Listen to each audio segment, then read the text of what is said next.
Good morning, everyone. I'd like to thank Dr. Rohit Shetty, sir, for inviting me to speak about this interesting topic today. So my topic for discussion is FILI.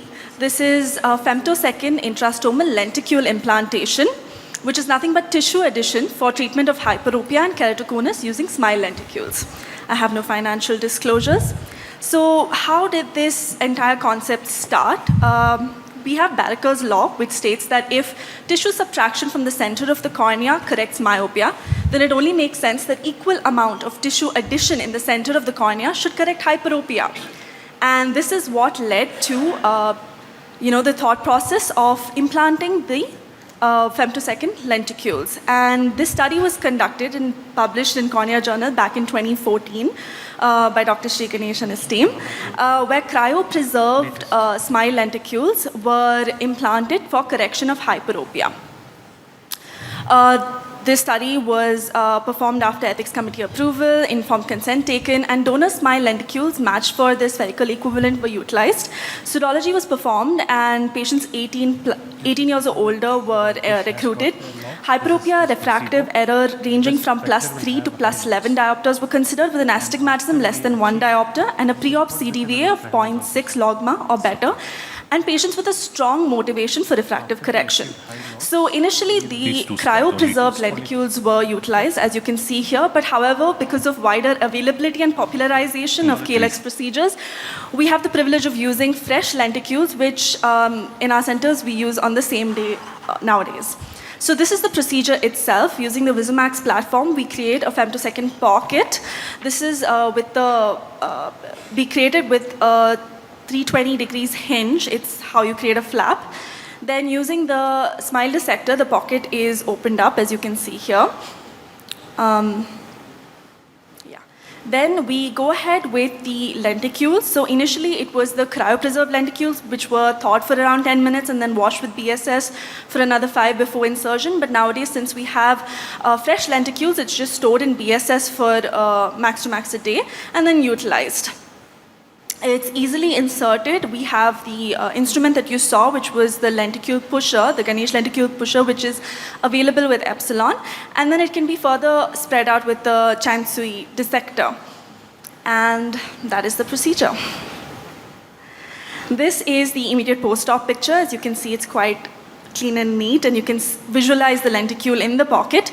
Topical steroids were prescribed in tapering dose for around 3 months, and we have published our long-term outcomes as well, the 5-year outcomes, where 42 eyes from 25 patients were operated in the mean age of 28 years. Range of hyperopia from +3 to +11 diopters. For a follow-up around 5.6 years. Currently, we are collecting the 10-year data, and it's in publication process. So when we look at the topography maps, you can see the pre- and post-op maps. There is slight steepening in the post-op 2 weeks, and when we looked at the 5-year follow-up, this was maintained. There was not much variation in the span of the 5 years. When we looked at the visual outcomes, you can see there's improvement in the CDVA from pre-op of 1.03 logma to 2 weeks of 0.2, and this has maintained for a period of 5 years. This is average readings. And when we look at the spherical equivalent, pre-op it was around +5.54 diopters, and post-op 2 weeks it's +0.64, and at 5 years it's remain constant at around +0.66 diopters. We look at the safety and efficacy indices, which are very good in both these indices are very good. Efficacy, 38% had 20/20 vision or better, with 81% having 20/40 or better. And 36% gained 1 or more lines of CDVA, and none of the patients had loss of 2 or more lines. Some of the complications that might occur are, we observed that in 4 eyes of 2 patients, they developed interface haze. We suspected stromal rejection, and the lenticules were explanted. In the first patient, it was after 1.5 years, and the lenticules were exchanged with fresh lenticules. Steroid was continued, and the patient was doing good. In the second patient, it was after 3 years, and Presbyopic LASIK was performed, and patient was happy. So when we look at the lenticules itself and how it behaves, as you can see in the 2 weeks post-op picture, there's a little bit of swelling of the lenticule, and you can make out the demarcation. But at around 5.6 years, you can see that you can barely make out the lenticule in the stroma. So some fine-tunings over time, we did observe an undercorrection in high hyperopes greater than +6 diopters. These were 4 eyes of 3 patients had high residual refractive errors. And that's when we thought to do a Bowman's membrane relaxation. So we saw that in these patients, maybe because of the stiffness that the Bowman's membrane and the anterior stroma provides, the change, the steepening change that we expect might not have occurred as much as we had hoped, and rather the effect was seen on the posterior cornea. So by relaxing the Bowman's membrane using, as you can see here, Barron's vacuum trephine around 7.5 mm was used, and a cut was made to around 120 microns depth, and this was opened up. So this relaxed the Bowman's membrane and further allowed the lenticule to expand, causing more of an anterior steepening effect. This can be seen in this patient. Pre-enhancement and post-enhancement, you can see the Kmax has increased.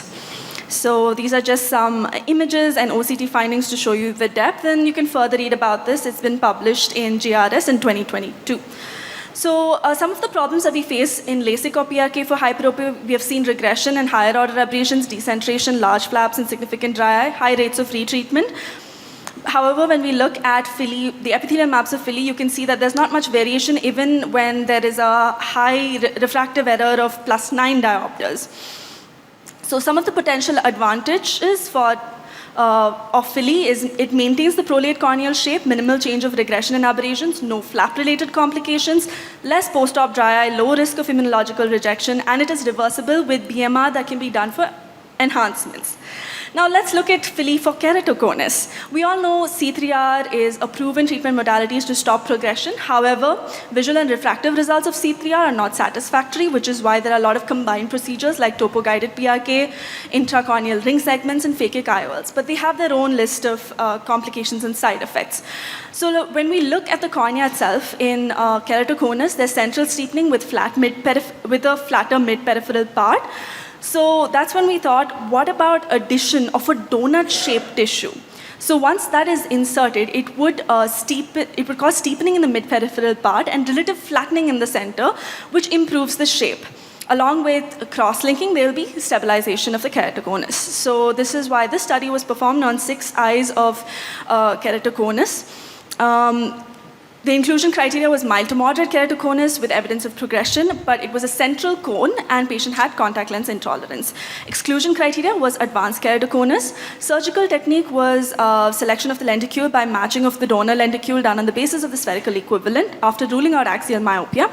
And preparation of the lenticule initially for the study was done by cryopreserved lenticules. However, now we do use fresh lenticules for the procedure.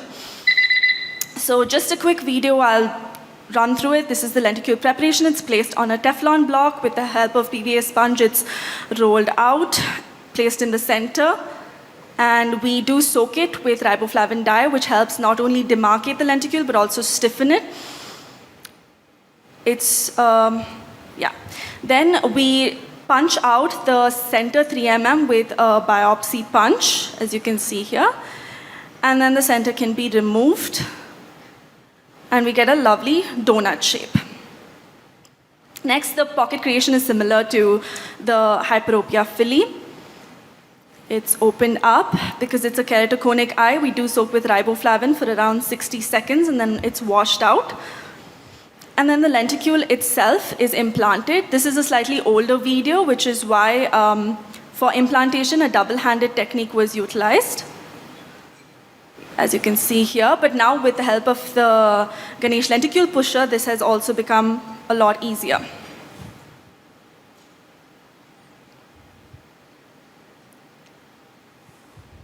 Yeah, and then you can use the Chang Sui dissector to help smoothen it out in the pocket.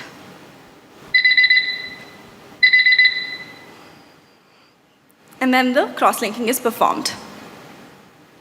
So these were our outcomes at the 6-month follow-up, an improvement in the BCVA from 2080 to 2040, with a reduction in the mean cylinder from -3.37 to -2.62 diopters, and an improvement in the Q value as well. There was no significant difference in the endothelial cell density and no evidence of haze infection and so on and so forth. All eyes showed improvement in uncorrected visual acuity, while 4 eyes had a gain in 2 lines or more in BCVA. No eyes had a loss of the BCVA.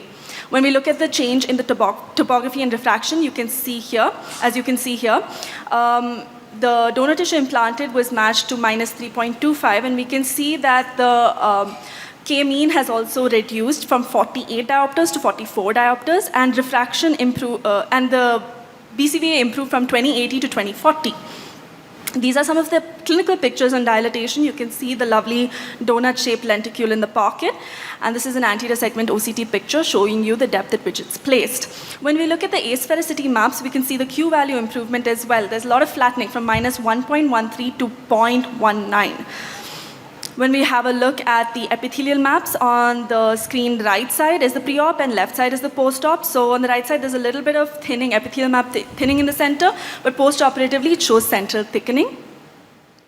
Let's look at the higher order abrasions, pre-operatively 1.512 and post-op 0.670. So there's improvement in that. When we're talking about corneal biomechanics, there is a significant improvement because we're adding tissue, so deformation amplitude from 1.21 has reduced to 1.19. What are some of the limitations that could occur because of this technique? Well, it can be applied only for central cones on topography, mild to moderate keratoconus, and the results may be unpredictable in advanced cases or eccentric cones, and nomograms are needed for further refinement. So I'd like to conclude by saying combined FILI plus a KXL appears to be a feasible option to treat keratoconus, and it also potentially improves the quality of vision by improving the corneal shape. There's no risk of extrusion or infection, and in FILI for keratoconus, we did not have any rejection patients. It's also a reversible procedure. However, longer follow-up is required, and currently we are doing a study for the 10-year follow-up of these patients. Thank you.